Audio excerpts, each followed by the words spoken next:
கப்பர் பறவை ஃப்ரிகெட் பேர்ட்ஸ் என்பது கடற்பறவையின் கப்பர் பறவை குடும்பமாகும்.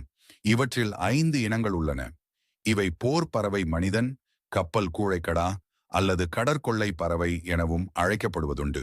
இவை கூழைக்கடாக்களுடன் தொடர்பட்டிருப்பதால் கப்பல் கூழைக்கடா எனவும் அழைக்கப்படும். இவை நீண்ட சிறகுகளையும் வால்களையும் அலகுகளையும் கொண்டிருக்கும். ஆண் பறவை தொண்டை பகுதியில் இறகற்ற தோலாலான பை போன்ற அமைப்பை கொண்டிருக்கும். இது இனப்பெருக்க காலத்தில் துணையினை கவர ஊதி பெருத்து காணப்படும். இவை உணவு, தண்ணீர், ஓய்வு உறக்கமின்றி தரையிறங்காமல் தொடர்ந்து 400 கிலோமீட்டர் தூரம் வரையிலும் பயணிக்கக்கூடியவை என்று ஆய்வாளர்கள் உறுதிப்படுத்தியிருக்கிறார்கள். மேக கூட்டங்களில் 400 முதல் 1000 கிலோமீட்டருக்கு மேலே திட்டு திட்டாக தெரியும். குவி மேகத்திற்கு மேலே பறந்து சென்று இறக்கையை விரித்து பல கிலோமீட்டர்கள் சக்தியை இழக்காமல் கடந்து செல்லும் திறன் பெற்றுள்ளது. மேலதிக தகவல்களுக்கு எம்மோடு